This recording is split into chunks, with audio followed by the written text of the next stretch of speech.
Welcome back, everybody. It's episode 40 of the Jader and Kyle show. I am excited to be back here today, guys. Episode 40 is a massive one. As always, I'm joined by my esteemed co-host, Mr. Jader. Jader, what's going on, man? Good to see you again. How goes it, sir? Yes. It's been a long time. Been a long time. It feels like it, right? It feels like a long time. But I'm glad we're back, man. So happy with our guest today. So excited to talk this film. More on that later. Yeah, we'll get to that. How was your weekend last weekend, Kyle? Why don't you walk me through your weekend? That's a great question, Jader. Last weekend I was in Miami and I got to see you. I mean, wow, I feel like the last time we saw each other was at a movie screening, right? It's been that long. Yeah, I think the last time I saw you was probably at a movie screening. I think it was actually Birds of Prey, which about a year. It was the same weekend also. Yes. So it was Birds of Prey the last time we actually saw each other in person. Mm-hmm. You called me up. You're like, "What are you doing? Let's hang out." I told you, yeah. And tell the world what I I couldn't show you Miami, but no, that's because of COVID. Because of COVID, there's only so much we can do. But just we party hard down here, man. I can see that. I mean, there was a point when we were driving home and we were going to be stopping by your place. I'm like, okay, great. I get to go to sleep. It's a little later than usual, but that's fine. And then we went back and sat in Denny's for about another hour after that, which was, it's probably the latest I've been out at this point. And I was in a fraternity in college. I mean, so that ain't got shit in Miami, buddy. That ain't got shit in Miami, man. We went to a couple of restaurants, we played some pool, and then I got to meet your friends, and we were just having a good time with each other. It was a lot of fun, and I really enjoy getting away for a weekend and just, experiencing something new, seeing friends again, stuff like that. So, yeah, thanks for having me, man. No, anytime, dude. Kyle, let me tell you, the guys right here is a beast in beer pong. Carried the hell out of this team. He was awesome. And then we played Flip Cup Tic-Tac-Toe, which we'll get into that in a little bit. But again, we're not alone today. We have a very, very special lady with us tonight, Lady Justice and Marisol McKee. Yeah, come on up. Marisol McKee is here. Welcome to the show, Marisol. Yes. Can you hear me? Oh, muted. Hey, guys. There she is. There she is. Thank you for joining us on the Jader and Kyle show. We're so happy to have you.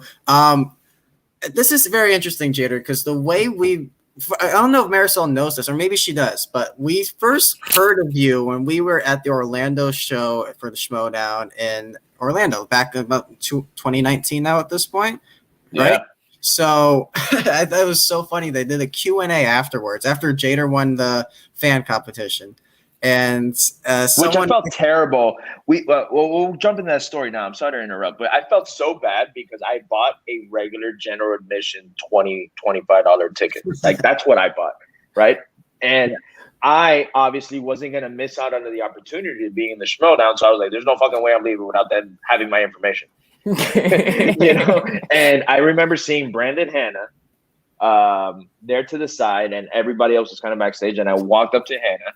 And I was like, "Hey, man, I won the competition." He's like, "Hey, congrats!" And and then I'm like, "No one's gotten any information of mine." And he goes, "Hey, just chill here. There's gonna be a Q&A after the Q&A is over, and then go." I'm like, "I didn't pay for that. I can wait outside if you want. I don't want to I feel bad for everybody that did pay for a Q&A."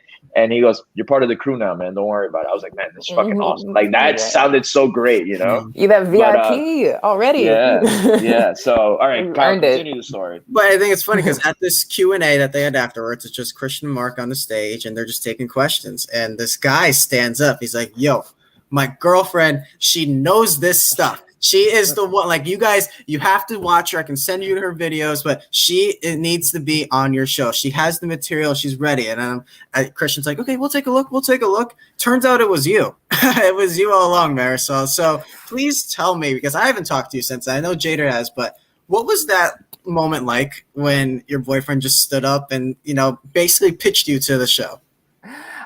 It was a flurry of emotions. I was the biggest one was just anger.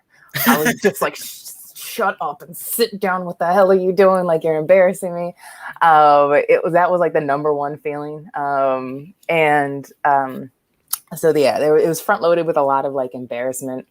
And then that kind of went away, like that did go away, because like what that turned into in the rest of the evening was just like talking to so many more people that I wouldn't have. So I got over that pretty quickly because it just kickstarted like everybody talking to me in that evening, like, you know, like, and then especially at like we went afterwards after the show to like Miller's Ale House, like that was like really close to the venue, and not only like were a lot of other fans and everybody talking to me, and it was fun to talk to the other fans and meet all these people, but then like Schmodown, like managers and stuff, and Schmodown people were coming up and talking to me, and one of them was Chance, and another one was Shannon, and they started talking to me, and then Mike of course was there too, and they all started talking to me, and Shannon from the gate, like Shannon was like, tell me more about yourself, like what's up like she wanted to know. Her interest was piqued and she wanted to know, and then like that was the beginning of everything from there. Like I was interested in Schmodown, and Schmodown was interested in me. I got to talk to Christian, and he was like, are you interested in playing? And I was like 1,000%. And he's like, are you serious? Like he's like, are you ready for this? And are you serious? And I was like, yes. He's like, all right. All right, I'll put you on the draft list. He's like, all right. And I was like, fucking amazing. I was like, yeah. Okay. So I was like, okay, let's do it. Let's go. So yeah, no, it's funny that you bring up that night because again, I was just as shocked as you. I'm not as shy. I can talk to the wall, but for me, it was so surreal to the point where I got to the ale house. My legs were still shaking in disbelief, and seeing Mike and Shannon and Roca and Merle and just Karloff and Alice, and I'm like, I can't believe I'm in the same vicinity. And it's crazy because like, to us that this is the you know, our world, it's surreal. Like anybody could have walked into the ale house and not know who the fuck they are or anything. Bunch of assholes in the corner, yeah. Who are they? You know, so celebrities. To us, it's like it's our celebrities. Exactly. I would watch Collider Movie Talk every single day religiously. It's the one show that I would not miss. And, you know, I just grew this love for this community. And then when he introduced the Schmodown to Collider, it got to the point where I'm like, I need more. This is season 3. Let me go back. And I ended up going back and watching this. Right. And I remember when I got to Ale House, Kyle was the one that was like, go talk to them, dude. You won, like mingle. And I was like, I can't, like, I'm still shy. Like and you know, and I wanted to talk to, and it's crazy because obviously we know that they play characters, and they, and you know, and they're the nicest human beings ever.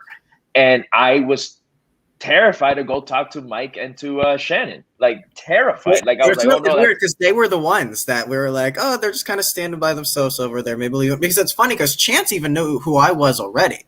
Because of some Facebook group we were a part of. Chance like, oh yeah, it's you, Kyle. I was like, oh, this is weird. I didn't expect to know Chance already. But Chance came up to us. I think it was Kaiser who was the one who was really cool with you from the beginning. Kaiser from the beginning, because I'm always wearing band t-shirts.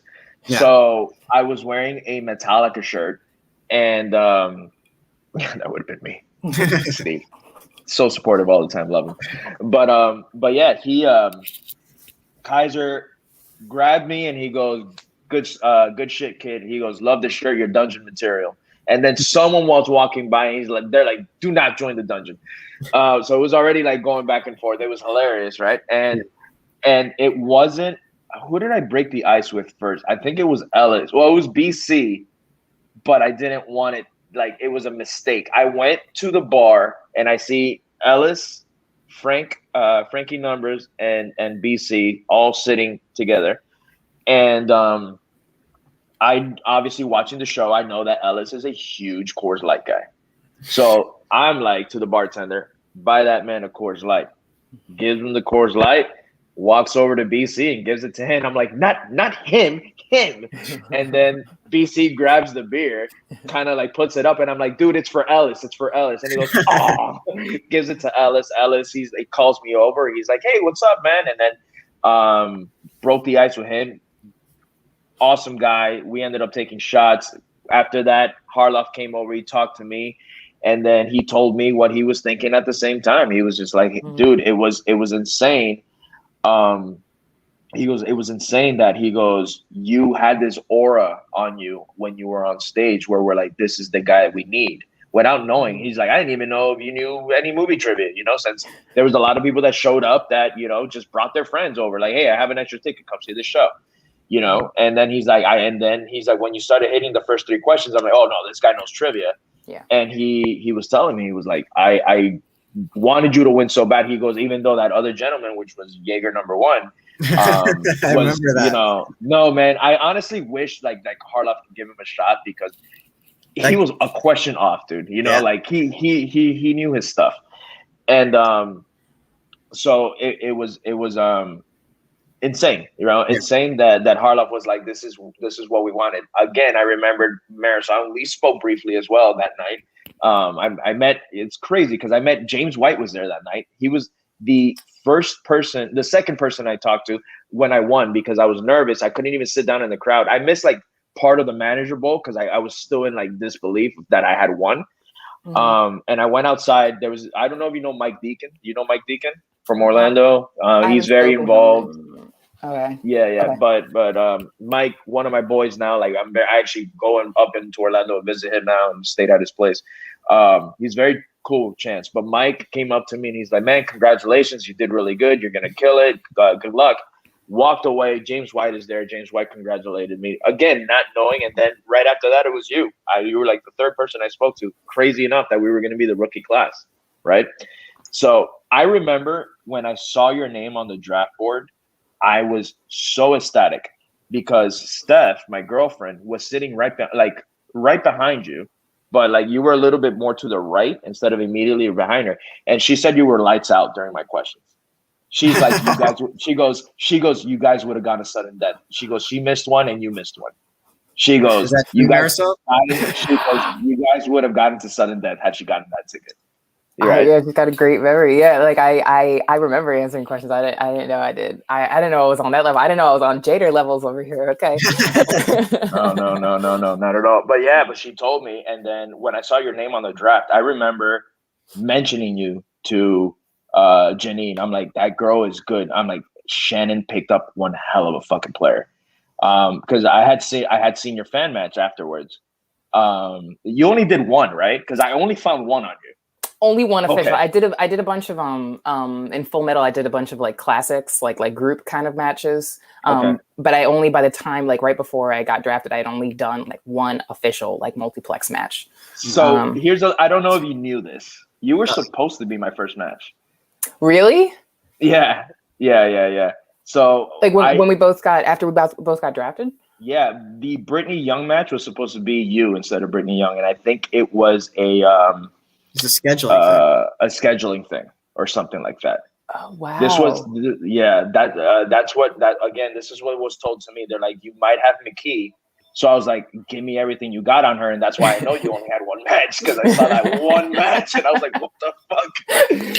Again, I study the hell out of my opponents, so I was like, all right. So I knew that it was gonna be a tough match for my first match, and even then with Brittany Young, like you can never underestimate because she only had that glow match, and you can obviously tell that she has her knowledge too, Mm-hmm. So you can never and it all depends on the questions. They can ask you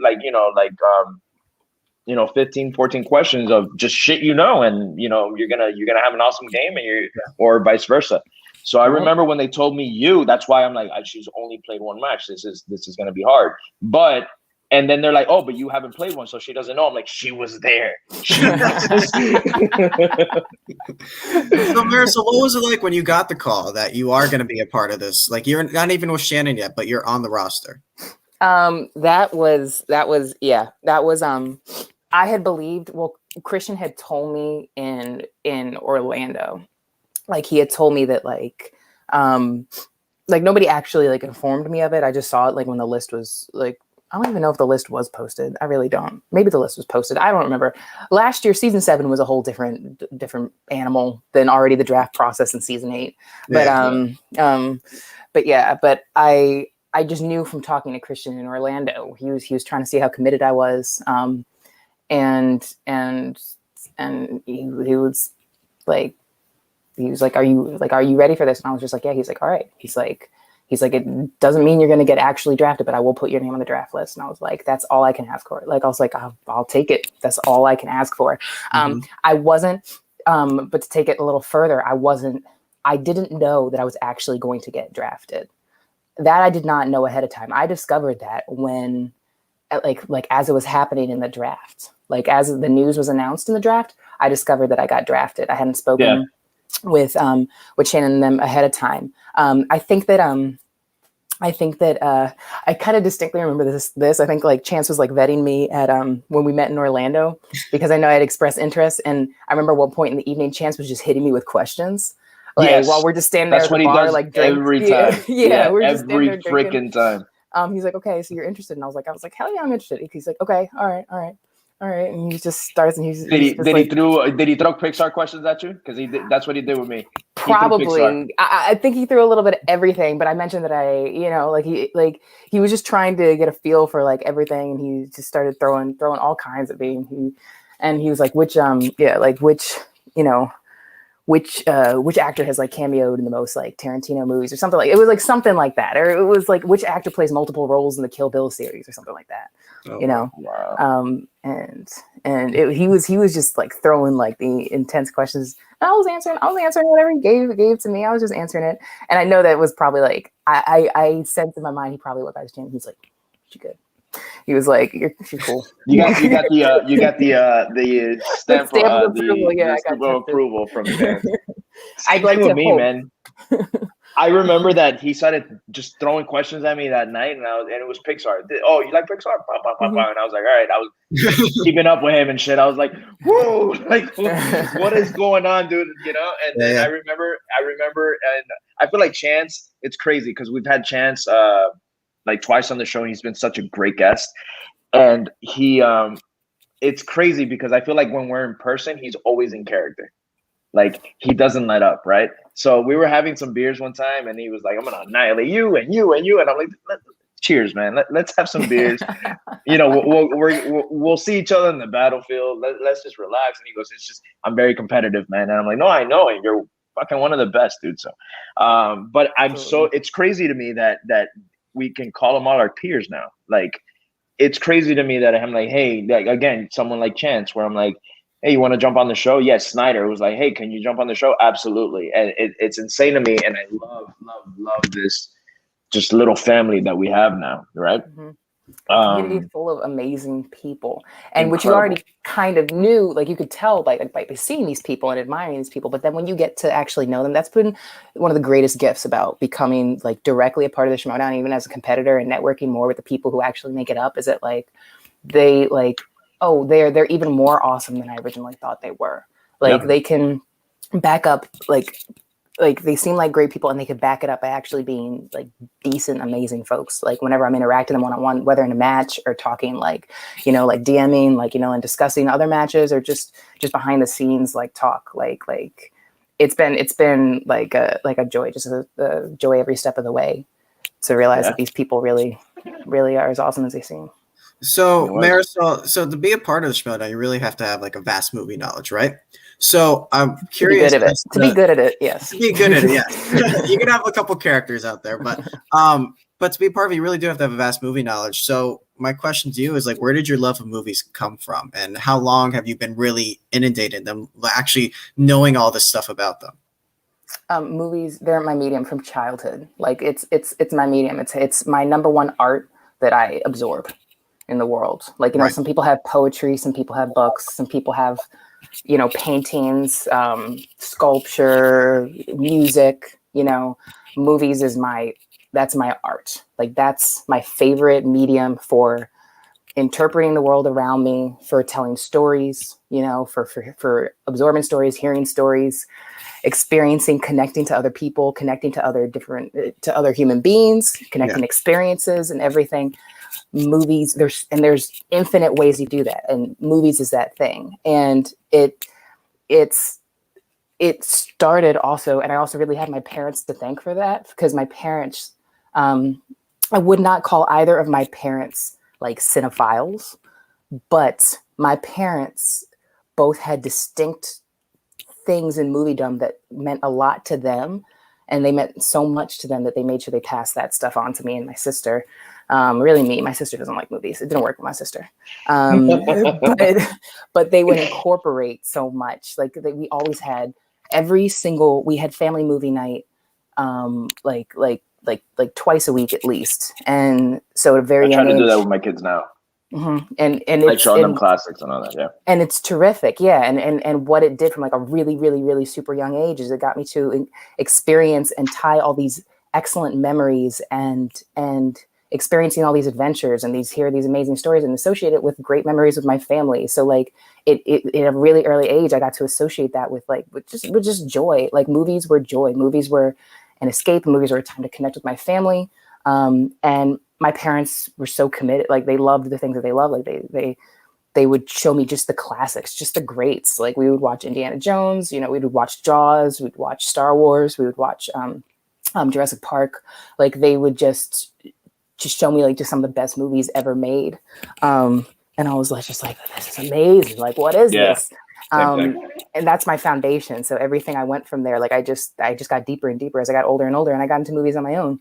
And I explored everything. I enjoyed everything through movies, whatever I could find. Like I got to a point in my life where like I wasn't even reading books. I was like, just when does the movie come out? Just like when I mean, not for everything, but for like that would be my introduction to properties. Let's see if it's okay. I thought you were gonna mention the last book you read that was turned into a movie property.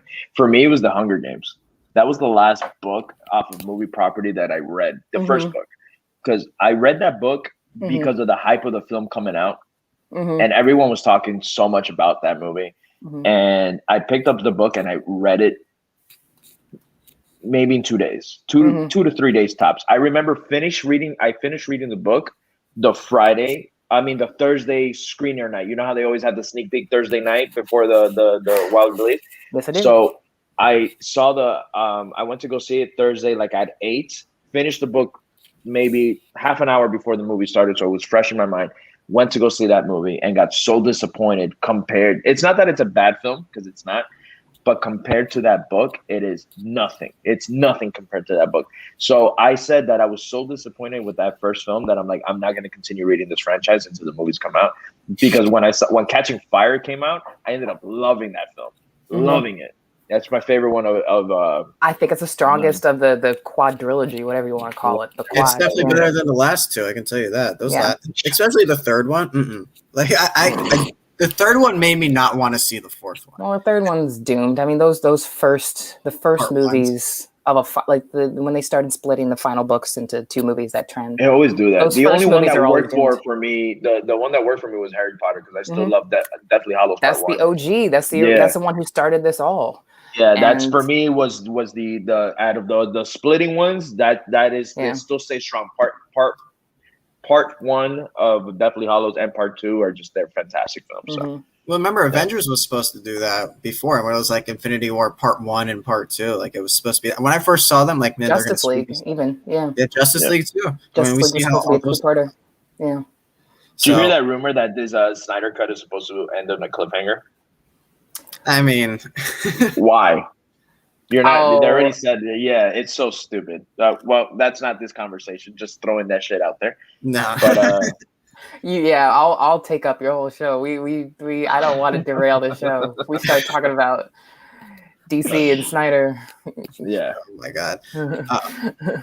So I guess you've been. I mean, the thing is with movies, I feel like the reason why I enjoy them personally so much is they tell a different story every time. Like I get books too as well, but I like being able to see what's going on. Like, yeah, you can create a story in your head and you can picture everything, but to see it come to life, to me, there's nothing like it. I feel like us as cinephiles ourselves, that's what really draws us in, is we're able to be a part of that world and experience that. Even when it's not good, it's still it's a different experience every time. That's what I try to tell my friends and stuff who are like, oh, I like movies, but I don't really watch them too much. I'm like, well, it's just for us, it's an addiction at this point. We really want to see what's next. And I don't know, Marisol, is that like the same for you? Is that how you feel about it? Oh, absolutely. Movies are the ultimate. They're the ultimate. For me, they're the ultimate form of art and storytelling. Like it's a combination of all remember like the arts that I was naming earlier. Movies are a combination of literally all those arts. Like it's a combination of excellent writing. I mean, excellent, like the quality varies obviously movie to movie, but it's a combination of writing, of acting, of costume design, of set design, of production design, of storyboarding. Like, you know, it takes so many arts and combines that into one, and it's the ultimate melting pot of like every corner of the art world and human expression. Like and that's what makes them so dope, and that's like, you can't top that. That's why they're my favorite. Like, you know, that's exciting. Like you're saying, every single one is a reset, you know, and you get to watch just this mutation of just like hundreds of thousands of people's like ideas and efforts. It's there's nothing else like it. It's amazing. And you get to go, hey, look, there's Samuel L. Jackson again. Like he's in the same. Yeah, and if you get that feeling, and Samuel Jackson, you know, screams like, you know, like motherfucker like 20 times in the same experience, that's pretty awesome. Right? Like there's literally a YouTube cup out there. I think I don't know, it's like 2 to 3 minutes long. That it's every motherfucker ever. And it's only 2 to 3 minutes long. Okay, I think I'm so. It might be longer. It might be longer, but I thought it was so fantastic. Jader, 20-minute video right there. You got any more questions before we move on? No, that's it, man. So again, so glad that, you know, you're part of this world to be complete. It already feels surreal for me. And again, once I heard you were in it, I'm like, shit, I'm in trouble, and this is amazing, you know, because you want the competition out there. This is one thing that I do want to say about season 8. Like, you know, everyone was giving the exchange all this shit because of the rookies, but look at the rookie class that you know season 7 had. You know, with you, Collins, with, you know, Parker looked Barbarian. You know, it's just you with never know what. Hello. Yeah, well, I always include yourself. but yeah. So it's crazy that, you know, the exchange got so much shit for doing what they did, but I think they. Hopefully, like this, you know, I call it the Moneyball plan, which I'm sure it's been out there already, where they, you know, they went out and did what they did. You guys got to look out for these rookies. You know, you can't shit. I met Amaru Moses yesterday through I was on Let's Get Ready to Talk Schmodown last night. Very, very nice guy, and you can tell he's very, very knowledgeable. He's probably gonna be. He's an IG player, but you can tell he's gonna be a force, man. You know, and I like the way that, you know, like everybody putting themselves out there and all that stuff. I think it's really dope. I think the season's actually gonna be really awesome. So I'm very excited for it. And when they throw, like you're saying, like people throw that critique at criticism at Finstock, it's like, look, I mean, look, this is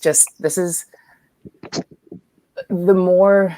Like any press, there's no such thing as bad press. Like any level of excitement, like let's just see what happens. Like anything, we don't know what's going to happen, so let's see. And that's what's going to make this that much more exciting and that much more dynamic. Would I like you're saying, like would I? It's like you think they're like Moneyball in it. Would I have gone like?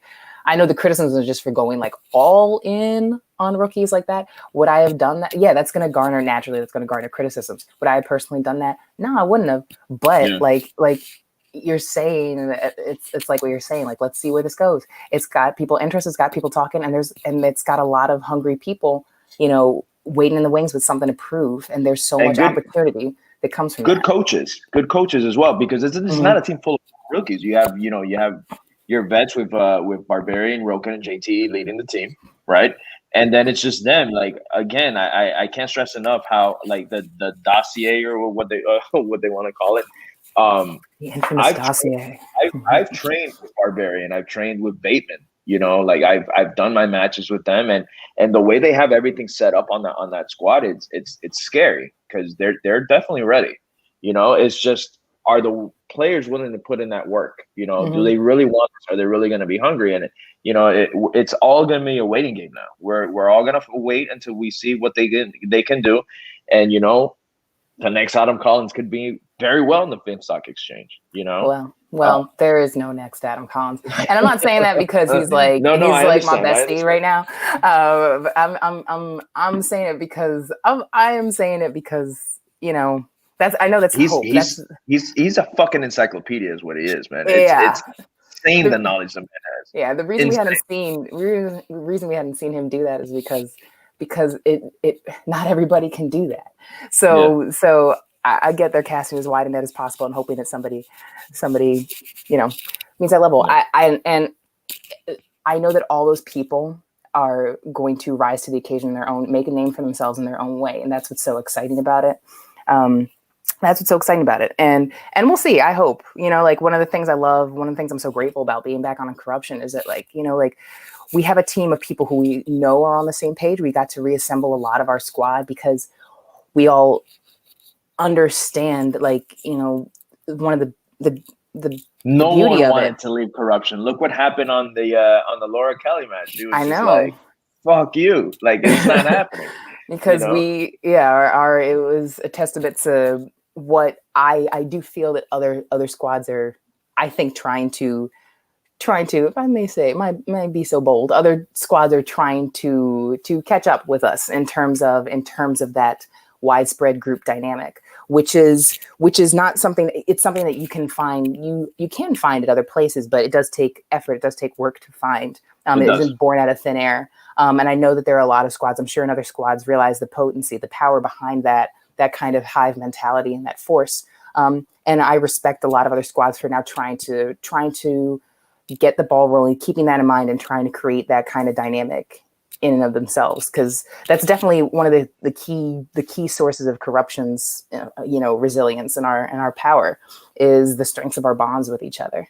When you're around people who don't just want to win but actually are invested in each other's exactly, and helping each other out. Hey, you got a match coming, let's go. What do you need from me? And it's gonna be like, it's fantastic. That's the way a team should play. And I'm happy to say that I have that with the Den. It's been nonstop with it. It's a beautiful thing. And I didn't have that before. I had it with the Suspects, but it was just three of us, just the same three. This is literally it was the sweetest thing when the weekend before my match, they were all like, what do you need? What do you think you need help on? And they were just launching questions at me left and right. Like, hey, these are Google Docs. Let's go study this. It was insane. And I felt I'm like, finally. That's all I kept saying. I'm like, finally, I have this shit. Because honestly, I would be with this guy. Hey, dude, I have a match tomorrow, and we're not stopping until I drill all these questions. And I'm like, I need you to do this, and this for me. And this guy, just throwing questions at me left and right. Boom, boom, boom, boom. Now I have a whole squad. And now that my match is over, I'm focusing on helping the next person in line. Right. So it's a beautiful thing. So absolutely, you guys got a big season ahead of you, and I'm excited how it turns out. Maybe you were destined to eventually play each other because it was going to happen at the beginning. Who knows if it's going to happen in the future? But it will. I think it will happen in the future. It's going to happen. It's going to happen, and I'll be ready. And I know Jader will be ready when the day comes. I welcome it. I will be honored to step into the ring with you, sir. You guys, as I, you guys both got discovered on the same night. It's going to happen at some point. Marisol, when we asked you to come on the show, we always ask our guests, what are a couple movies that you would love to talk about? And you gave us 5 of them. Some very interesting choices. I love that you had Network on there. Obviously, a classic film that we knew it wasn't going to win because I will tell you, our viewers are not just into great films. If you pick a 90s film, it'll always win. It's just how the show goes. I don't get it. It just happens every single time. You had Election on there, if I recall. We had Observer Report, which was a very interesting choice. Jader, that was my dark horse pick. That was my dark horse pick. When you threw that at me, I was like, what? I know. And you know who was the one person who voted for that movie in our poll? Who was it? Chance. Chance. Chance actually he actually voted. I love for that. It. I love that. And then there was one because other he knows what's up. What was the last one that I'm leaving off right now? It was Election, Network, Observer Report, and which one? Quest and what did I also put in? Jader, what is it, man? 8th grade. 8th grade. Right. Yeah, 8th grade. But the audience ultimately went up with Galaxy Quest. I knew that one would win. I knew when I said that. I knew. No, so did we did too. When I showed him the list, he's like, oh, a 90s movie? That one. automatically, and it annihilated. I mean, for the amount of votes that we had, oh my, Tyler's my dude, bro. Loves Tyler, but yeah, I think it was like up. It won by like 15 votes or something like that. Like it was pretty much like that makes sense. It is a beloved. I mean, it's just a beloved movie, especially by movie fans, by geekdom fans. It's got a cult following. It is a beloved movie. So tell me why this movie. Because you gave us the like completely different ends of everywhere. You went everywhere. You're like, well, different genres, different decades, everything. Yeah. So, but why this was this your only 90s film? No, Election was also on there. Election was also in the 90s. Yeah. They were both the same year. 99 was one of the best years. One of the best years I've been alive for movies. I agree 100%. It's crazy because we covered Dogma like 2-3 weeks ago. And I was like, Rickman had a great year that year. Oh yeah. So all right. I picked Galaxy Quest. I put it on the list because what my general theme, those movies were from all over the place, but my general theme was a film shining a light on like people who are put on the outside. Shining a light on people who are like ostracized in some way. And it could either be one individual person or like a group of people. And either like something that was either, being a satire of those kinds of people or, a satire, but also like a love letter to those kind of people at the same time. And Galaxy Quest fits the bill with that. Galaxy Quest, one of the reasons that I love it and why it deserves so much attention is because something really hadn't been done like that until Galaxy Quest. And Galaxy Quest puts a spotlight on a group of people, fans and fans of a genre, and specifically through that a show, that like didn't feel like they were getting their due. It was like that feel kind of like misunderstood by just like the general population, and it was a film that kind of captures exactly why those people deserve to be made fun of, but also at the same time embraces why what they love is so special and why you can't replace it, why it's invaluable, why we love the things that we love so much. It pays like serious respect to, in this particular context, like, an intense fandom for a beloved sci-fi show that may or may not be an exact homage to Star Trek. Yeah. No, okay. So, well, before I talk, I wanted to ask you one more question before I jump in. Did you see this in the theater, or was this a late find for you? I didn't go to a theater to see this. I just saw it like immediately when it came on DVD. It was one of the family night movies, like in like when DVDs were just coming out. It was the year 2000. Yeah. I remember. And I remember. We watched Galaxy Night at home for movie night. I was like 10 and we watched it at home. It's crazy that you said that because I remember my mom never restricted me with movies. And it's funny that you said that. I've said this a bunch of times on the show. My mom is what brought the movie fandom to me as well. Mm-hmm. My mom, just like you said, is no cinephile. She'll watch thousands of films and not know who the hell the actors are. She just watch. Right. And it's crazy to me that, again, my mom, little fun fact, the night before I was born was watching the Terminator, the original Terminator film. Mm-hmm. And she still this day claims that movie is the reason why she got contractions, because she was freaking the fuck out at the end. John Connor was being born that night. Exactly. It's funny. I little sneak peek. I drop a John Connor name against on my promo match. Oh my god! But yeah, the Terminator for me is so beloved because I'm like, this is what my mom was watching literally hours before I was born. So I absolutely love that film. Mm-hmm. Part 2 more than the original, but I still love the original. But my mom would never ever take me to go. I'm like, hey mom, I want to see. No, you're not watching this. We're watching Lethal Weapon 3 because that's what I want to see. So I saw Lethal Weapon 3 in the theater. You're right. So my mom would take me to R-rated films. I remember I begged her to see Batman, and she's like, fine. Like she had no interest in watching Batman, Ninja Turtles, all that stuff. And it's funny you said DVD nights, because I remember when my mom got me my DVD player, the first movie she ever bought me was The Prince of Egypt, the Val Kilmer film with yeah. So I saw it and I was so pissed with her because spoiled brat, right? I was so mad. Not the fact, obviously I was super happy that I got a DVD player, but remember, DVD was like next level. It was going to look super crisp. And I'm like, The Matrix is out. How did you not get me The Matrix? The Matrix just came out. And then she's like, oh my God, I'll take you tomorrow and I'll go buy you some movies. And I remember that Matrix was out. So she got me Matrix, and then she had gotten me Deep Blue Sea, because I love that movie. And Sam Jackson. And I remember Sam, he's in everything. That's not fair. Told you. and then she had picked up Galaxy Quest. And she goes, hey, this looks funny. And I was like, no.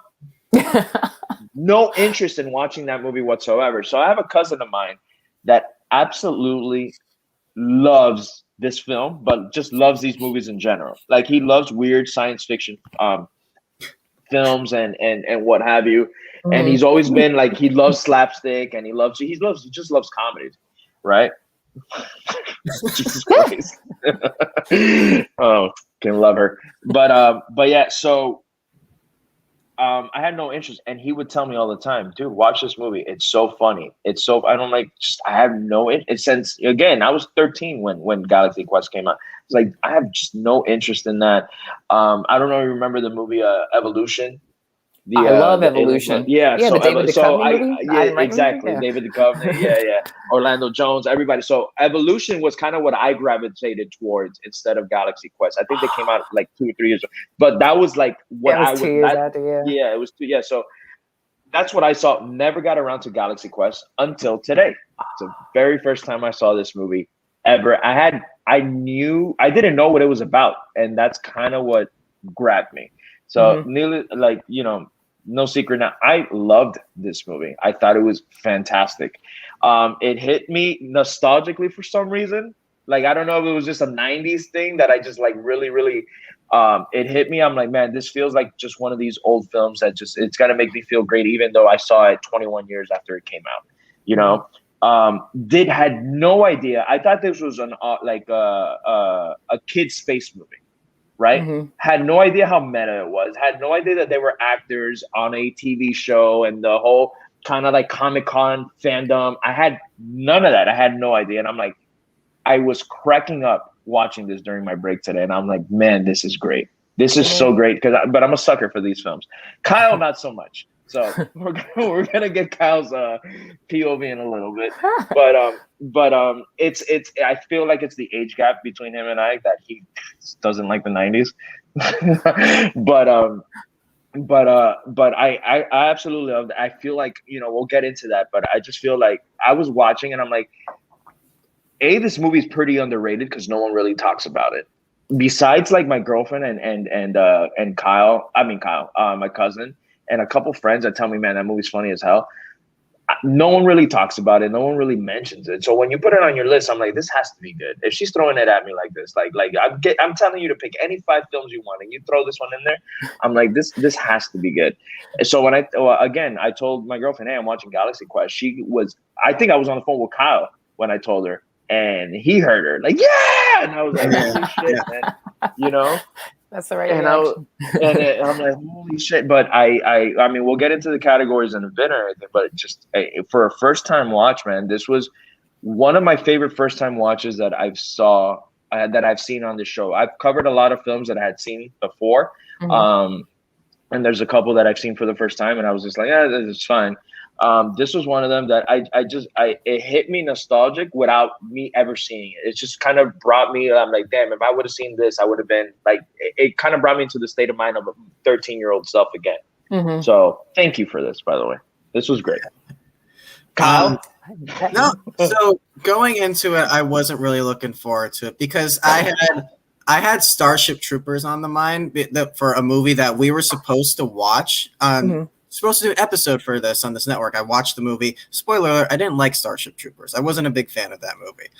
It was supposed to happen on the show. We just never did. So I'm like, oh, here we go. Another 90s sci-fi. Blasphemous, because Starship Troopers is fucking awesome. I don't like Starship Troopers at all. We'll probably end up doing that one day. Let's see what happens. I'm about to say, you better watch out. Yeah, it'll end up. Yeah, you're jinxing yourself there. Yeah, polyamory is not allowed on this show. But I had that on the mind, so I'm like, oh, great, here we go, another 90s sci-fi film. And I think what I really enjoyed about Galaxy Quest is it's ahead of its time. Like, I feel like when it came out back then, I didn't look at the box office. I don't know how it did in theaters.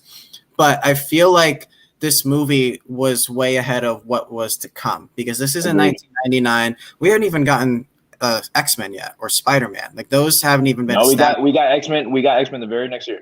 We just got Phantom Menace that year. I don't even know if it came out before or after Phantom Menace, but it had been a while since Star Wars had been out.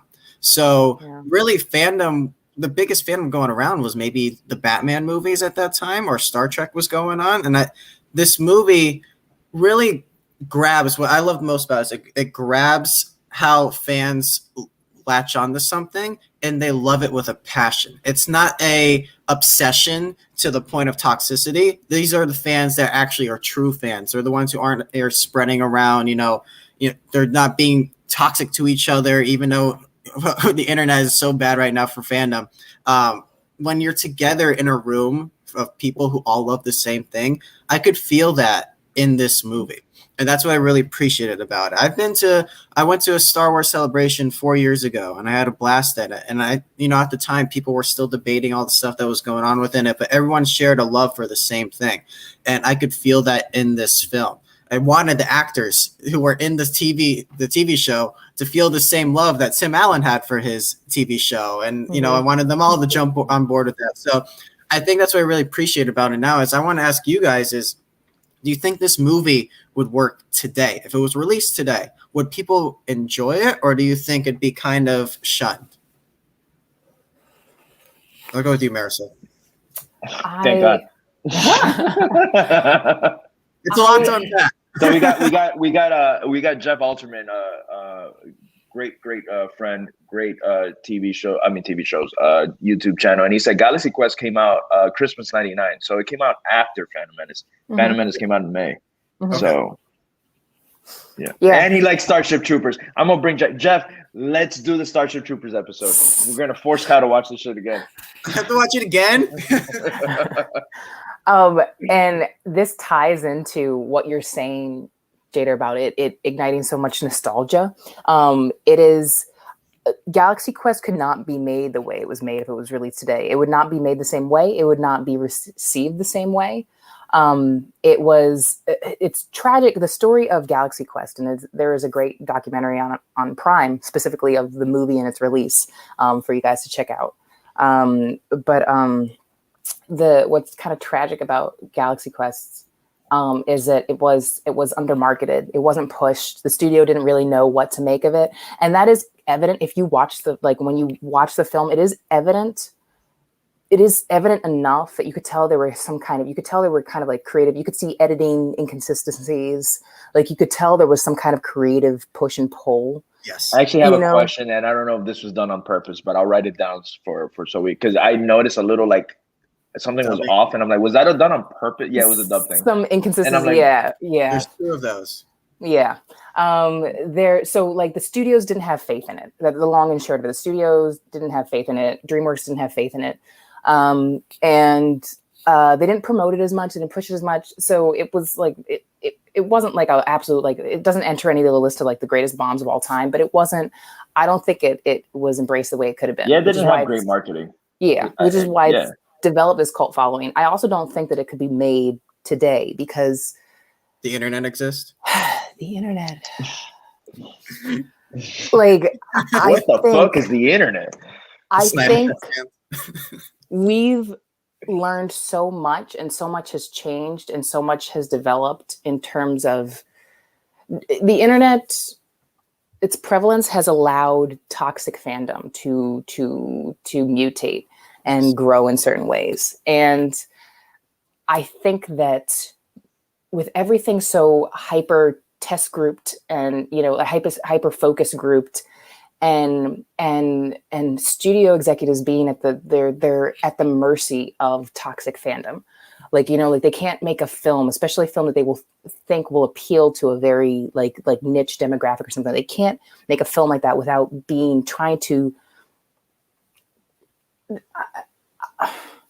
trying to make like push like a sequel to it, or have it would be turn it into a franchise or something. Yeah, it would be hyper. It would be done. Everything would be done, I think, for the wrong reasons. For decisions would be made by people who I don't think have the best interest of the subject material in mind. That's the long and short of it.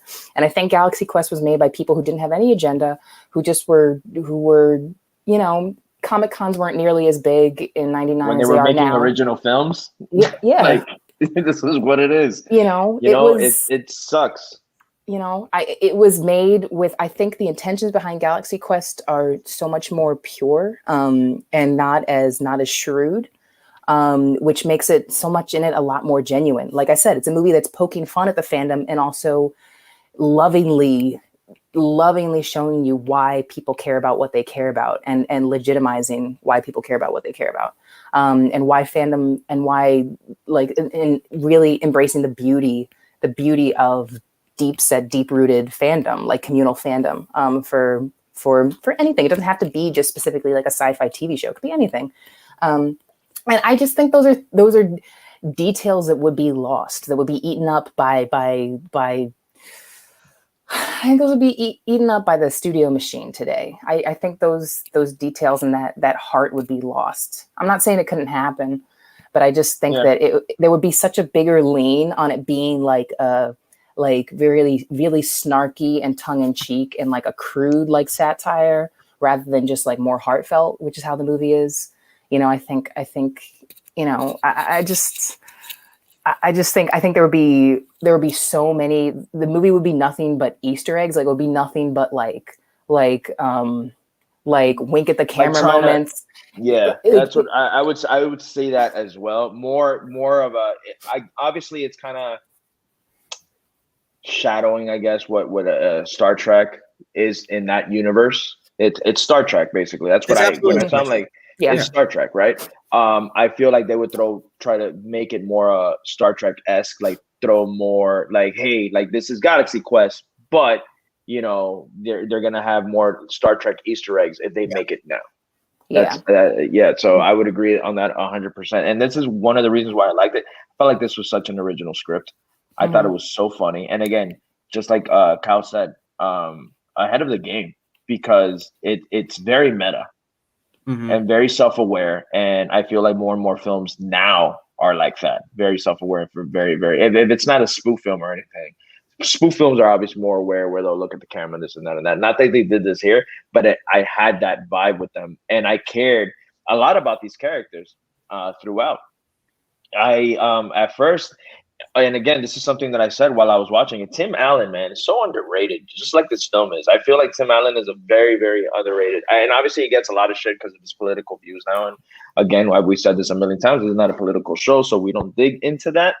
But it's kind of made me miss Tim Allen, and I love he obviously, he doesn't disguise his voice when he's Buzz Lightyear. So seeing him in a space movie, I couldn't help but keep thinking. Yes. And now that I think about it, he had a hell of a year that year too, because Toy Story came out in 1999.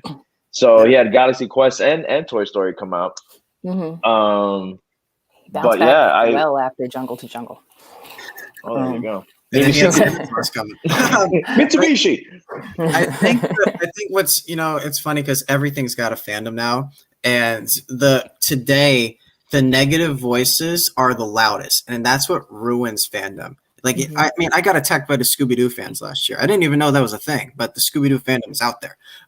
Just because I didn't like Scoob. Anyways, that's why I'm not touching Tom and Jerry. Anyways. I will quick support you. I grew up watching old Hanna-Barbera. I love Scooby-Doo, the TV show. And I hated Scoob. So I straddle that line. So go ahead with your feelings. Thank you so much for that, Marisol. I thought I was alone on that. Those people were vicious. Anyway, I haven't seen it because he told me and I grew up watching them. I'm like, it's just gonna ruin it for me. I'd just rather not. The kids, I always watch these movies if the kids want to see it, but they live with their mom too, so their mom sometimes will rent films. So they're like, "Oh, we saw Scoob." I'm like, "Thank God, I don't have to." But they haven't seen Tom and Jerry yet, so I know I'm gonna have to. I was supposed to see Tom and Jerry with them last night, and I couldn't. So I know I'm due this week to revisit Tom and Jerry, and I'm hearing it's very lukewarm from what I'm hearing. So no. But yeah, so like I said, the negative voices in fandom are the ones that are loudest, which is unfortunate because there's a lot of good fandom out there. And what works about this movie the most is it's made with love, and you could feel the love. They don't shit on the fandom in this. They embrace it. And by the end, everyone's in the game. And I think that's what is the most important thing about this film. With that said, let's jump into the categories, guys. So from the beginning, best scene, that's always our number one category. The first one we start with. Jader, I want to throw it to you on this. What is the best scene in Galaxy? This is, for me, it's not the best scene of the film. It's just the scene that made me laugh so fucking hard. Hard. And it's the scene where Justin Long and Tim Allen are, they're talking to each other, and he's walking him through the vents and all that shit. And then, he's telling him, "What do I have to do?" And he goes, "You got to press that blue button." And he goes, "That's it? I thought it was going to be more complicated." And he goes, "Yeah." And he presses it and nothing's happening. And he's like, Brandon. And you see him taking out the garbage because his mom is trying to get him to take out the my God. I laughed I literally paused it of how hard I laughed. I just wasn't expecting that whatsoever. It was just great comedic timing. Again, there are so many other greater scenes in this film. And I don't know why that just stuck out. And I was like, that's it. I am like, that is going to be my favorite. I just laughed so hard because it was a very serious moment. And you're like, what's going to happen? They're pressing the button. Now, I thought something crazy was going to grab them or start attacking them, or, the bad guys were going to start coming in. And you see this guy running. He goes, "You don't know." And I'm like, oh, my God, they did not do this. I laughed so hard. That was so great. No, so that's mine. It was just so funny. It's one of the most brilliant parts in the movie. Like that's what, and it's like you said, you weren't expecting it. Like the universe is about to explode, and like the universe might have exploded because Justin Long had to take out the trash, and he should have just done it when his mom asked him to do it, And I grew up I kind of grew up in like in I don't want to say they whooped my ass, but I got a couple spankings here and there. So I remember, let's say I'm playing video games and my mom storms in. She goes, "Didn't I tell you?" I'm like, "Oh shit!" And, you get up. They don't show that scene. They just show him running out. But I imagine that. I imagine just the door, opening, and he obviously freaking out. And she's like, "Didn't I tell you to take out the trash?" And then grabbing the shit and going. So it's just, it got to me. It got to me because I felt it, man. I've done that before, and it was so funny. So that's my favorite scene. What is your favorite scene in this film? That's so unfair. This is moot. I have 12 favorite scenes. One of the parts that does, like you're saying, just a part that just really makes you laugh every time without fail. I fucking love Mike. But one of the parts that always makes me laugh is when Tim Allen when he tries to get the rest of the other actors to believe him, and they don't, and they're just like, shut up. But then they do finally eventually follow him because they think it's a job. They're like, "Oh wait, are we gonna get paid?" And they're like, "Oh, he was drunk." And they're like, "Oh shit!" And they all wait, it was a gig. Yeah. And so they're like, "Okay, we're coming." And that's great. Like the comedy there is great. And then they all get sucked up into the spaceship. And the whole realization that some of the greatest moments are everybody realizing that they're actually dealing with aliens. And that's one of my favorite parts is, "Hey, Adam." There you go. Nice. One of my favorite parts is the scene where the rest of them actually finally join him on the Thermian ship. And they're all get sucked into space and then shot down and land on the ship, and they're all just shell shocked. They're all just they're all terrified and they're shell shocked. And then the Thermians come in and they don't have their disguises on, so the Thermians are just looking like giant squids. With all these devices, checking their ears and trying to put all these crazy devices in their face. And just the comedy there is just gold. And and they're all just shell shocked. They're terrified. And then like, you know, they're just, and finally, you know, they change back into their regular selves and they're like, oh, we're sorry. And nobody says anything. And just Sam Rockwell just screams. And then it's already just a great, brilliant scene. But then the cherry on top of it, that already would have been like a comedy gold. And the cherry on top of it is Tony Shalhoub lands. Cool. He just lands and he's like, oh, he's like, that was a hell of a thing. Yeah. He's like, oh, that was a hell of a thing. Yeah. And he turns around and he looks at them and he's like, what's wrong with them? Tim Allen's like, I don't know. Let's go. Yeah. It is so like that scene makes me laugh so hard every time. Every element. There's so much at work there. There's so much comedy gold to mine from that. And it already would have been hilarious. And then they top it off and they make it even better. Like they take it to the next level and make it even better with Tony Shalhoub's reaction at the end. That's my favorite scene, I think. Yeah. Maybe. No, it's not. But it's the one right at the moment that I thought of to say.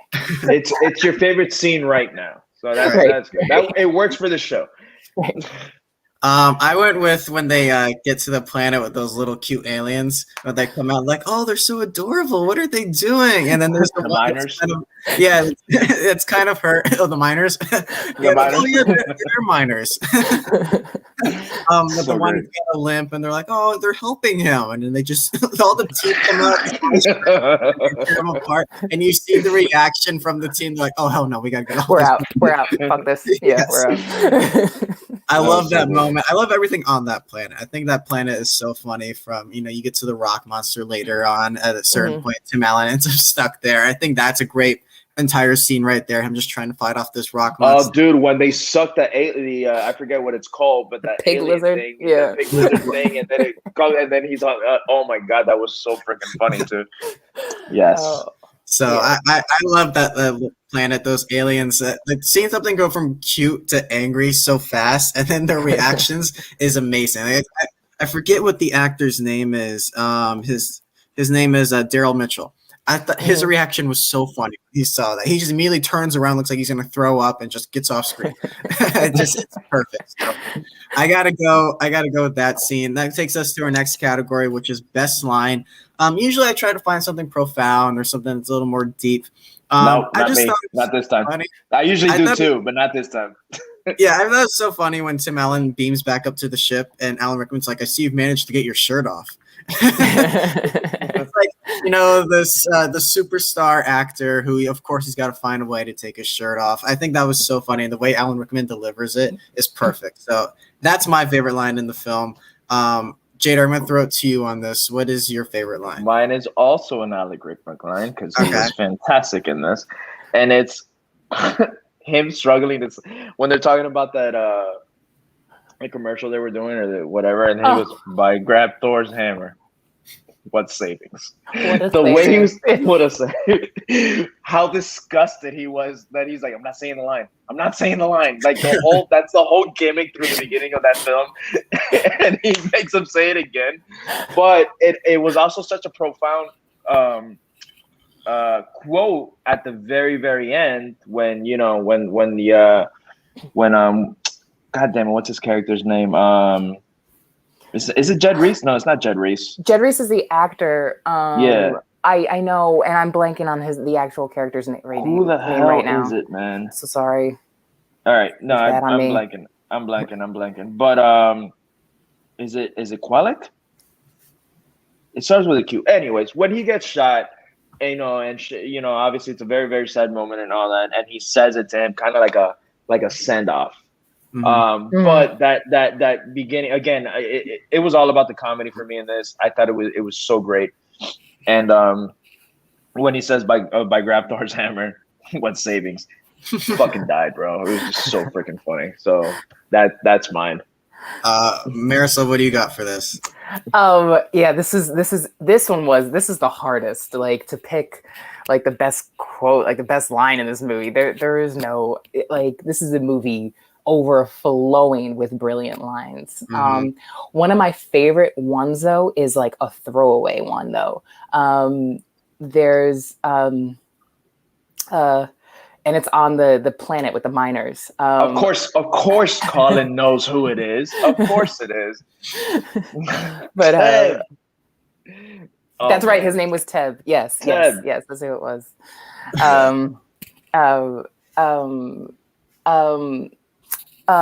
is almost like a throwaway, and it doesn't matter because it just says so much. It just works on so many levels. Is when they're on the mining planet, and like Sam Rockwell was nervous because he's like, I'm gonna go because like I don't want to be left out. I want to go. And then they're on the ship, and he's like, oh shit, I should have stayed home. He's like, something's gonna kill me. Like, he's like something's gonna kill me. I'm the extra red shirt. He's like, someone's gonna kill me the second I land.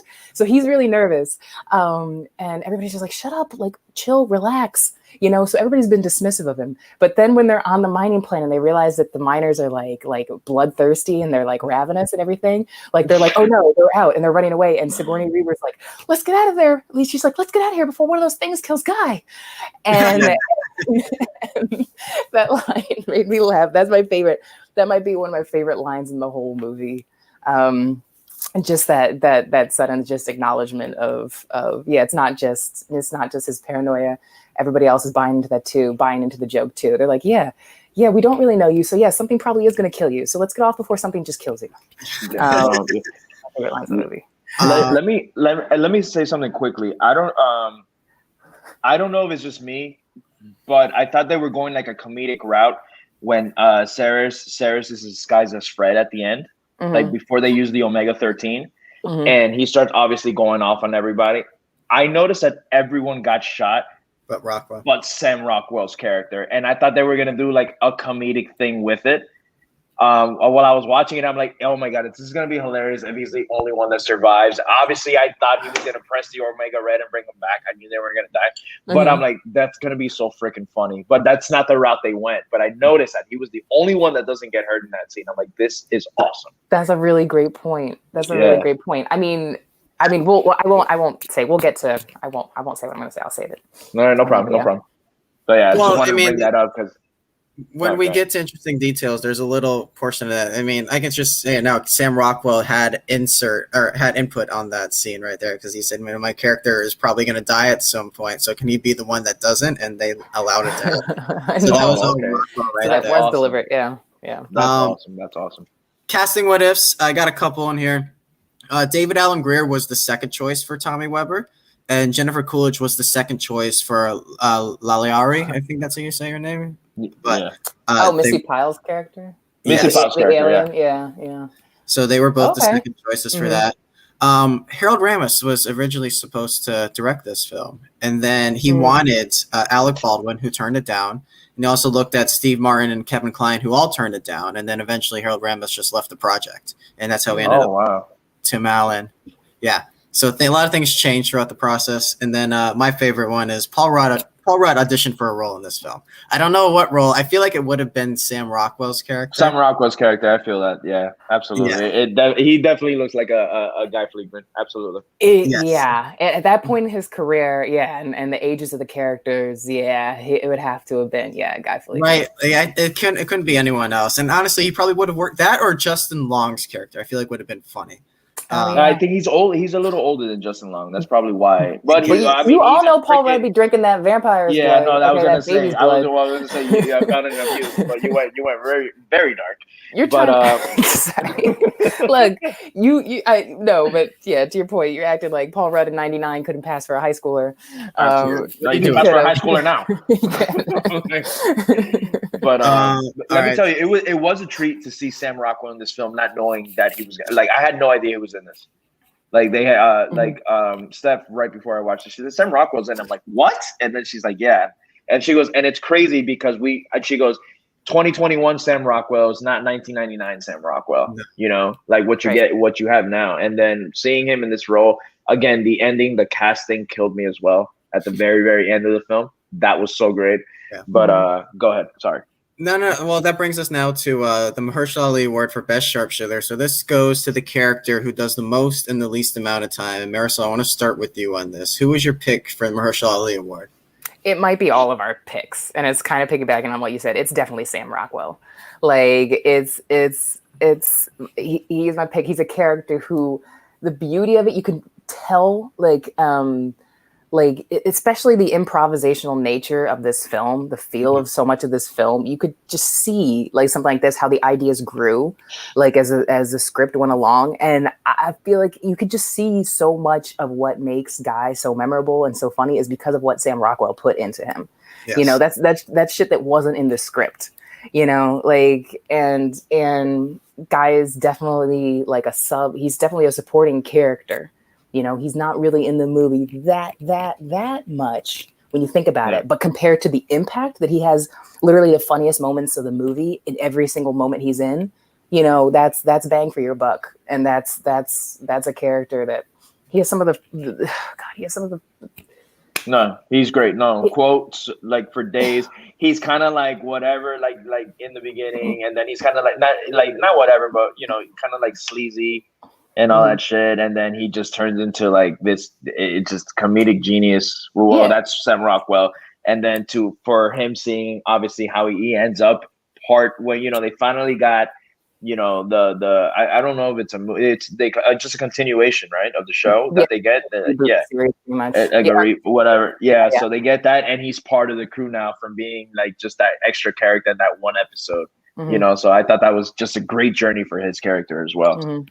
So that's definitely my pick. That's definitely my pick as well. Your pick, I did it. Yeah, I didn't know to qualify him as a cameo because he is one of the. Yeah, he's not the main character. He's in too much. Yeah. Yeah. I felt the same, but then I was thinking about giving it to Justin Long, but honestly, I think kind of like it.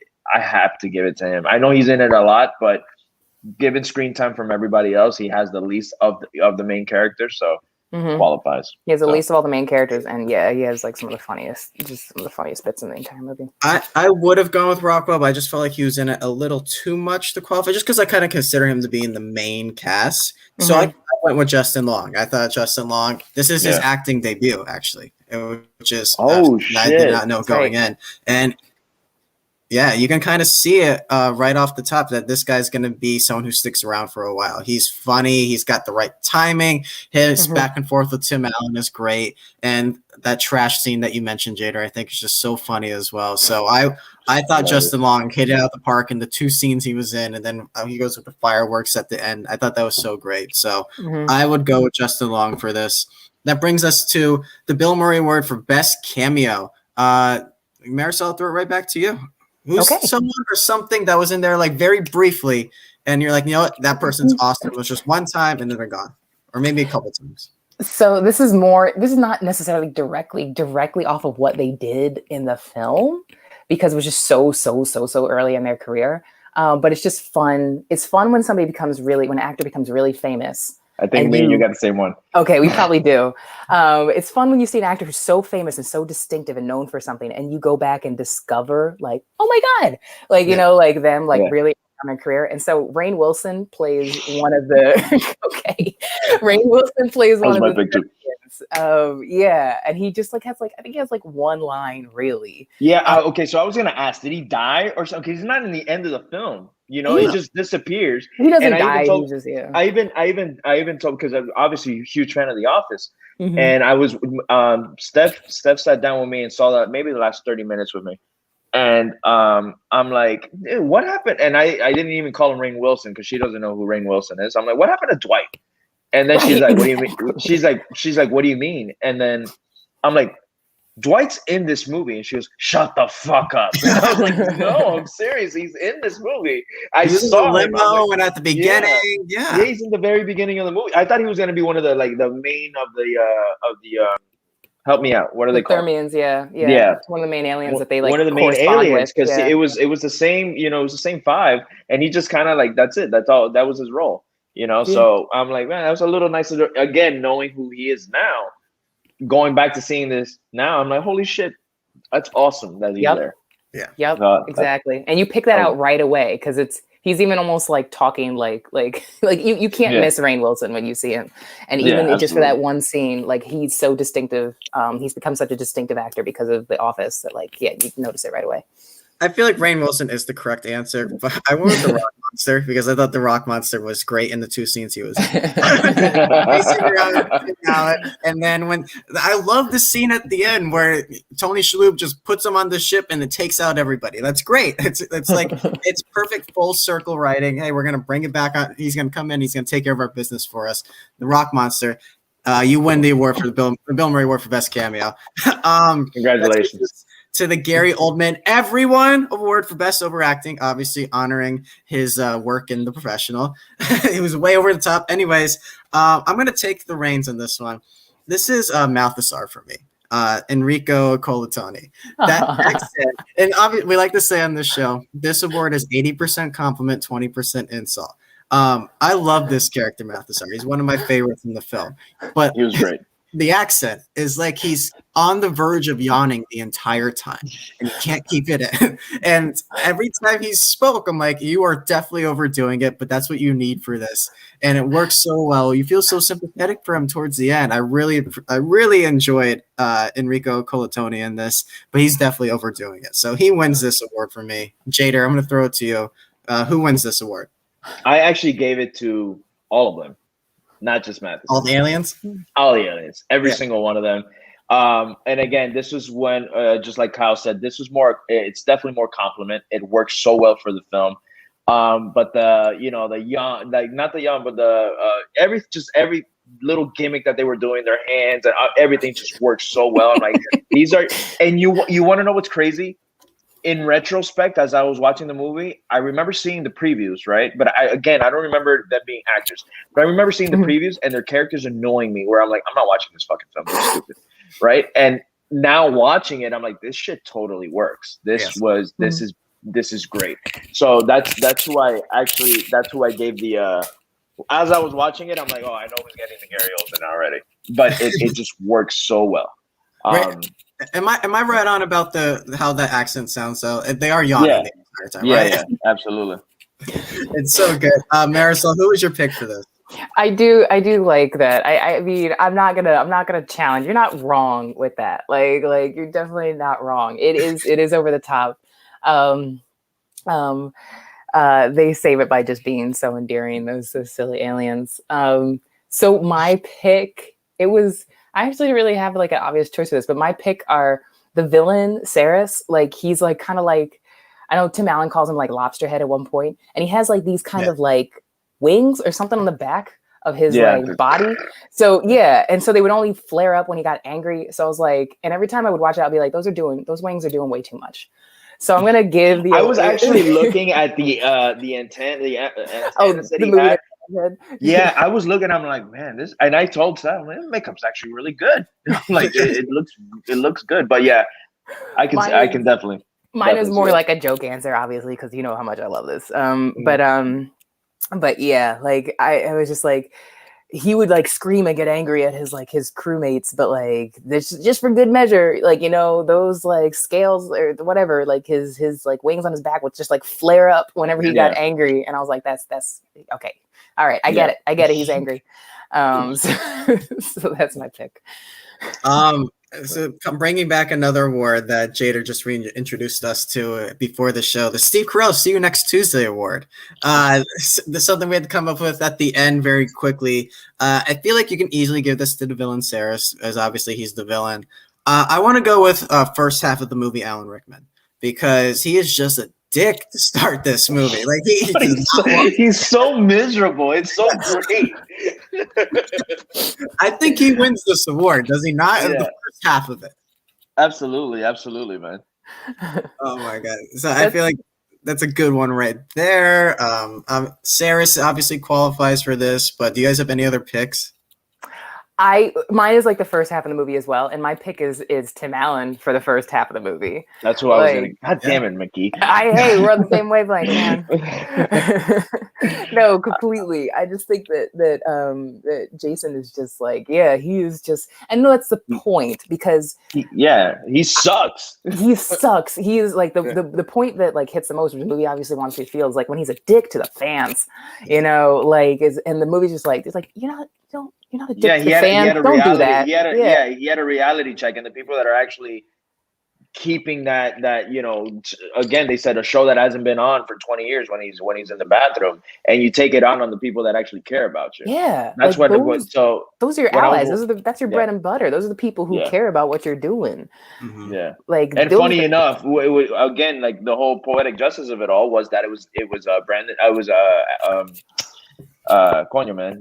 Justin Long's character Brandon, and who ends up saving his ass in the end of the film.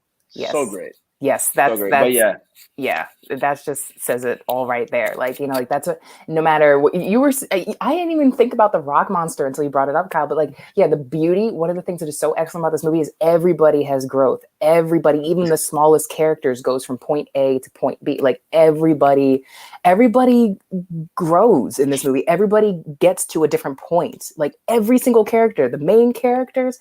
And even the tiniest side characters all get to a different place because of what was going on and through the story. Like that's such attention to detail. That's good storytelling. That's storytelling by people who care. And like you hit the nail, Jader. Like, it's excellent storytelling to make the kid that Tim Allen was making fun of in the beginning of the film. Yeah, like he was making fun of. He's just like, you take this too seriously. It's just a stupid TV show. No, but and instead of Tim Allen being the hero at the end of the day, it was the fans. The fans, the people who love this show, are the heroes of the story at the end of the day. They really are. They're the ones who saved everything. Because that can't exist. Tim Allen can't be a hero without the love and devotion of the fans who support him. That's perfect message. The writing is fantastic in this. You really need good writing in order to make a good meta movie. And that's where you see these spoof movies kind of fall apart, is they're just trying to throw everything at a wall at the same time and seeing what sticks instead of actually thinking about what they're saying. And that's what this movie is doing, is actually thinking about everything. So I think the writing's terrific. I got a couple interesting details, some research that I did. The scene where Tim Allen hears the fans saying that he's washed up and all this stuff that kind of sets him off while he's in the bathroom is an actual event from William Shatner's life. An actual thing that actually happened to William Shatner, which kind of, helped him really set off his moodiness that we know him for today. So I thought that was interesting to hear. This film was one of the earliest to have its own website and domain. Back when the internet was first getting started, this is one of the films that was actually had, hey, if you go to galaxyquest.com, you get all the details on it. So I thought that was pretty cool. Alan Rickman hated the sci-fi genre and originally didn't want to be a part of any sci-fi films. And then he read the script for this and thought it was so funny that he decided to sign on, which, is a testament to how much he actually liked it, because he kept that makeup on the entire time. Entire time throughout the whole film. And the only time he takes off that, even when he's talking to her on the phone about him losing his... Right, when he's at home. Yeah, when he's at home, he still has it on. It's so freaking funny. Which we haven't talked about Sigourney Weaver that much. That's what I wanted to say. I think this movie kind of forgets about her. It really does, man. And she was so she was great in this. She looked great. I haven't like she should use that blonde a little bit more often. I was watching it and I'm like Heartbreakers was the first time, but I guess I hadn't seen this movie in a while. But when I saw her, I'm like, man, she looks great blonde. Like she looks really beautiful here. But I thought she was great. The whole gimmick with the whole her in the computer and her snapping and saying, "This is what I do." I thought that was hilarious as well. That's such a fucking great scene. Again, man, it's thank you so much for bringing this to us, because I never would have watched it if you wouldn't if you didn't recommend it. Well, it's funny you bring up Sigourney Weaver and just female characters in general, because the other female alien, Lalani, I can't pronounce her name, whatever her name is. She just call it Missy Pyle, man. I really didn't have a lot of roles for. They watched the film. They said, "Man, Sigourney Weaver's the only woman who really gets to do something in this," which is why she gets more elevated in a role by the time we see this film, where she's got a relationship with Tony Shalhoub and all this. Is because they realize, like, man, we really didn't think too many female characters in this. So it's good that they have this retrospective to look back, and I'm glad that this movie was. That's good. Yeah, they thought about it, and they're like, you know what, we need to fix this. I got two more things. The dubbing that you mentioned, Jader.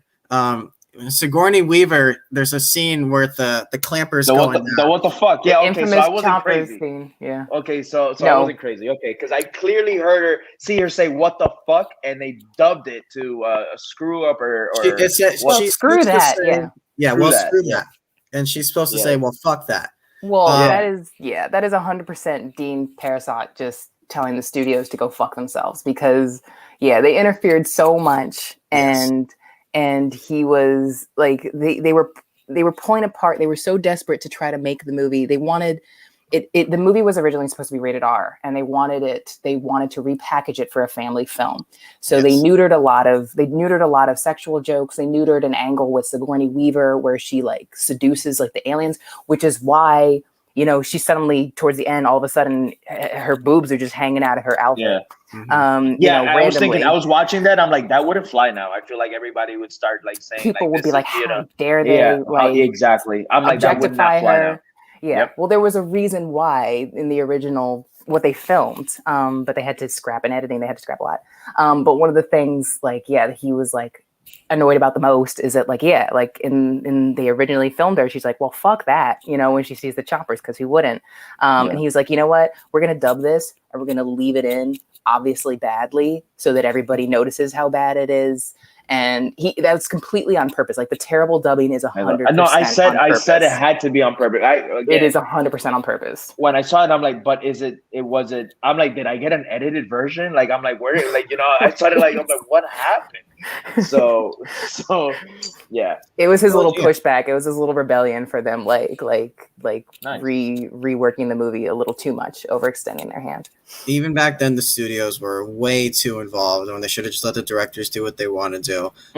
Finally, when probably the most tragic thing is that there was a sequel planned until Alan Rickman died in 2016. So it's kind of also a good thing because, like we talked about earlier, I don't think a movie like this would work nowadays, especially in 2016. We had just gotten, you know, Batman versus Superman and Civil War, and all these. Marvel and DC were really going head to head at that point. If it was smart writers, I feel like there'd be a lot to unpack, but I think this movie kind of holds this special place where a sequel is not needed right now. And also, I don't think Star Trek's as popular right now as it was back then. Wow. All right, 2 more categories. Apex Mountain. So Apex Mountain, the point in someone's career where they were at the peak and it never got better for them after this, but they could do whatever they wanted, or it's just this was it for them right here. I don't know if many people qualify. We can kind of go down the list. Tim Allen, no. Sigourney Weaver, no. Tony Shalhoub, no. Sam Rockwell, no. I mean, I feel like we can kind of keep going down. I don't know if anyone qualifies. Did you guys find anyone for this award? No. Not from the actors. Because everybody, But even director for me, I mean, it's not that he has anything like, oh my God, this probably is his best film. But I have so much love for the third Bill and Ted movie. I thought he did such an excellent job with it. And that just came out. You know, it's a film, and Kyle and I think said this on the show. It's a film that we needed. It came out at the appropriate time. Like, you know, just love, please love for the fucking sake of, you know, and this one is the sake of music. But they write the song that unites the world. It's amazing. Yeah, exactly. So it's a movie that I don't know if you've seen it. I don't know if we ruined it for you. I don't know if you got to see Bill and Ted Face the Music. I've seen Bill and Ted. Okay. Yeah. So it's not that it's maybe better. I just loved it so much. So he was the one that I was going to give the award to, but I keep tugging back and forth because I'm like, damn, I really did like that third Bill and Ted film. But I think this one is just it might be better than Bill and Ted as much as I loved Face the Music. So Dean Parasol is probably going to be my choice. Just going off his IMDb, like, you know, Fun with Dick and Jane. It's not better than either one of those two movies. Excuse me. And Home Fries with Luke Wilson and Drew Barrymore.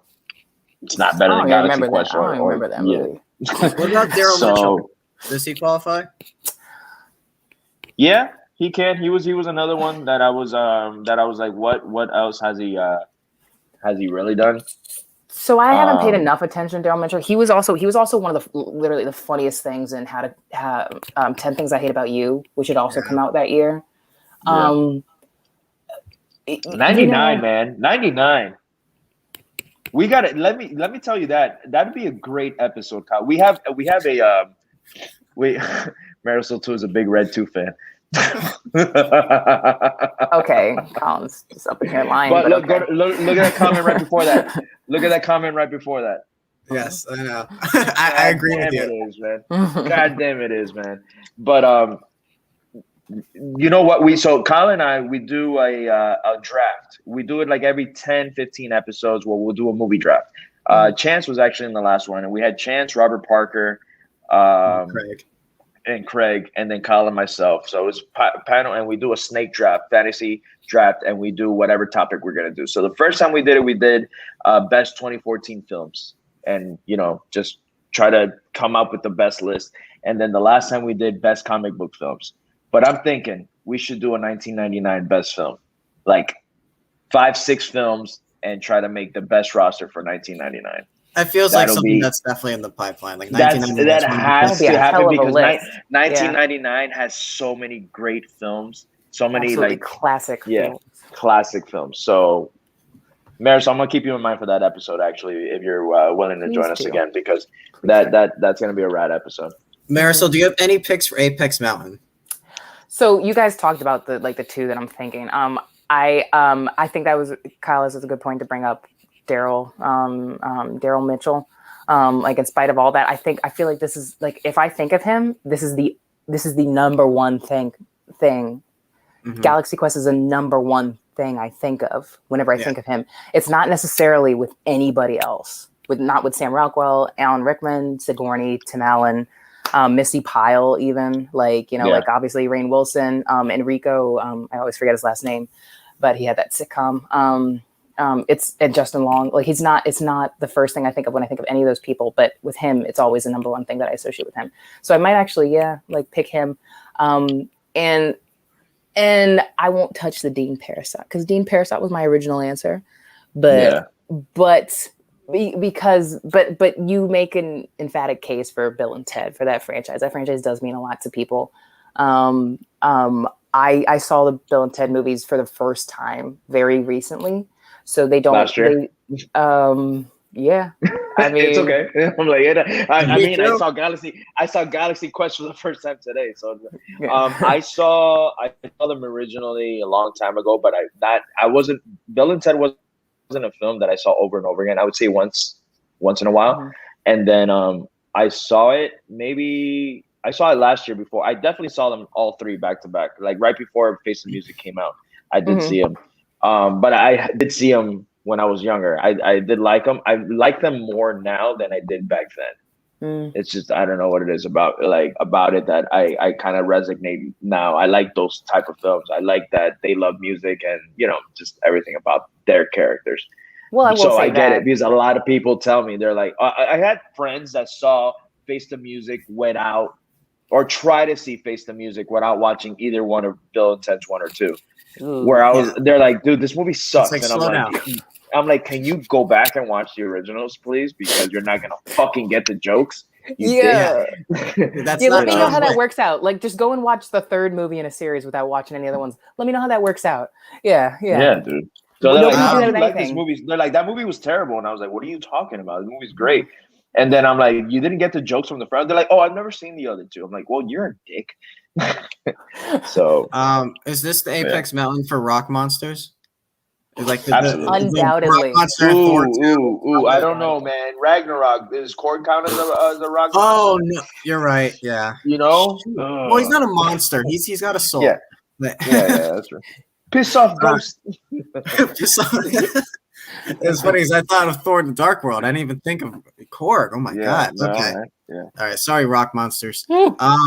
The Rock Monster clearly had a big impact on you, so I really like your Rock Monster appreciation that you're showing up with. He's gonna rock the shirts and now everything. He's like, what do you know about this shit? He's better than the actual Rock. Like, he left an impact. All right, finally, guys, who won the movie? So when you walk out of this film, when you're done watching it, who's the person you're thinking of the most? Marisol, since this is your film that you chose, I'm going to go to you first. Who won the movie? So, actually, the irony is you were saying like she didn't get enough love. Sigourney Weaver wins the movie for me. She wins the movie for me in a movie full of meta characters, packed to the gills with meta characters, and that works so well. Like, I think she takes the cake for like I just love that line where I love that line in the beginning where she's like, at least like Alan Rickman's complaining. He's like, I'm an actor, damn it. You know, and she's like, look, at least people respected you. She's like, TV Guide did a 6-page like interview about my boobs and how they fit into my suit. Like, you know, like, and that line, like, that's also one of my favorite lines in the movie. And I think her, like, they don't overstate it. Like, if they made that movie today, with everything needs to be a symbol of social justice. Everything needs to speak for everybody and make a statement about everything, because everybody's afraid to look sexist in their film. Everybody's afraid to look racist in their film. Everybody's afraid to look insensitive in their films. So if they made Galaxy Quest today, Sigourney Weaver's character would be written to just be an overcompensation, you know, for objectification of women in like old cheesy sci-fi or something like that. She would be such an overcompensation. She would be the hero of the story. She would be the person who really does save the day. You know, they would, which is not like a bad thing, but it would just be so obvious that they were overcompensating because of what you're saying. Like, they would be like, we need to represent for female characters. We need to have we can't make this film without there being like a female hero in this film, because little girls are going to watch this. You know, they like I said, they focus group the shit out of everything today. And I love, she's the hero of the movie, and not the hero, but like the MVP of the movie for me, because like, just of all the meta characters in that movie, that is the one that is allowed to just poke fun at something that was, call something out for it, but also just not go over the top about it, have its fun with it. She just does it so well. And she even took that role because she took that role for the irony of it, because she knows that she has a reputation for just playing science fiction. Hardcore badass, you know, sci-fi, like superheroes, like badass heroes. And that's why she took that role for the irony of her casting that role. And I think that kind of speaks for itself and adds so much to the enjoyment. And she's an excellent actress, and she's an excellent comedic actress. And you had seen her in something you hadn't seen her. That's one of the most against type roles that she's ever done. And that was one of the most pleasant surprises of that movie for me. So she's my pick. Jader, who do you got for this? I was going to go with the cheating answer that I'm like, I won. Or Marisol won, because she showed me this film, and fuck yeah. Honestly, I really, really enjoyed this film a lot. But I'm going to have to go with my boy Alan Rickman. Alan Rickman, you know, it just has a special place in my heart. He always has, even before he passed. Anything that he was in, I was 100% there. And I loved his character, how grouchy he was. And, you know, like, again, he was he was a snob in the very beginning of the film, threatening to quit, wanting to, like, you know, tell Tim Allen to go fuck himself all the time. From being that to obviously not knowing what the hell was going on, going to space and doing this, to actually caring and, you know, enraged when, you know, a buddy of his got killed. And, you know, just that arc that he had throughout the film. And he had the best lines, you know. And again, Kyle just stated that there was a sequel plan, and without him, they're like, "Fuck that, we're not doing this," you know. Yeah. So that has to go. That has to mean something. So Alan Rickman is who won this film. Jeff kind of stole mine, but it's more specifically Star Trek fans. I think Star Trek fans won this movie because they got their spoof movie. You know, Star Wars has Spaceballs. This is Galaxy Quest is for Star Trek fans. They love this film. They celebrate this film at their conventions too. Like, I guess when they rank the Star Trek films or films in the Star Trek universe, they include this. This is something that they really love and enjoy. And I can see why, because it's made with a lot of passion, a lot of heart. There's no poking fun. It's celebrating. So to me, this is for the fans of Star Trek and just for fandom in general, like Jeff said in the comments. It's absolutely a movie for fans to celebrate fandom and really see, like, this is what we're talking about when we say we love something, when we are obsessed with something. I think this is for them. So I think Star Trek fans win this. And that's going to do it, guys, for this episode of the Jader and Kyle show. Marisol, thank you so much for joining us on this episode. We really appreciate you being on here with us. It was my pleasure. It was a delight to talk with you guys. Thank you. Please plug what you got going on. You got a match coming up. Do you want to tell everyone about that? Check it. It's going to be a banger. I got next Friday coming to an SEN network near you. I will be going toe to toe with Vinny the Ice Pick Mancuso. I believe it's I guess 11 a.m. Pacific on Friday or 2 p.m. Eastern on the SEN network. That should be a really great match, a really great battle. I am pretty quiet when it comes to social media because I'm just a nerd who sits home watching a lot of movies all the time. Social skills are never my thing. The way it should be. Social skills are not my strong point. Don't worry, girl. Come down to Miami, and we'll show you how we rock. That I can do. I can throw some back and talk with good people. That's what I could do. Fuck yeah. But I do tweet occasionally, and I do watch movies and like to, share my thoughts on movies that I watch on Letterboxd. So you can follow me on Letterboxd if you're interested. It's same as my Twitter handle. It's Marisol _ Mariah MIRIAH. And yeah, that's me. Perfect. Jader, you got any last things you want to say before we get out of here? Nope. No, I'm just kidding. Yeah, again, infamous J13 on Instagram and Twitter. I don't tweet, I don't Instagram, but I welcome followers. I pop in here and there. If you have not subscribed to this channel, please do so, guys. It'll help us a lot. We need people to watch this show. I have a ton of fun, even if it's one viewer. I don't care. I'm still going to do this show, but we'd like the subscribes. And I have a match coming up against Janine the Machine. Not an easy foe. That is coming March 19th. That is one hell of a match. Please tune in. I don't know what time it drops, but it'll drop that day. And sounds good. Yeah, guys, please subscribe to this channel. And thank you for all of you who have been commenting along and participating this episode. It's been such a fun time. I know we're going to try to get some of you on the show eventually. So episode 40, we've been doing this almost a year now. Jader, I was just looking it up, and April is our 1 year anniversary. So stay tuned for that, everybody. It's coming up pretty soon. So thank you all again, and we will see you guys next time, another episode of the Jader and Kyle Show. Peace. God damn it, Kyle.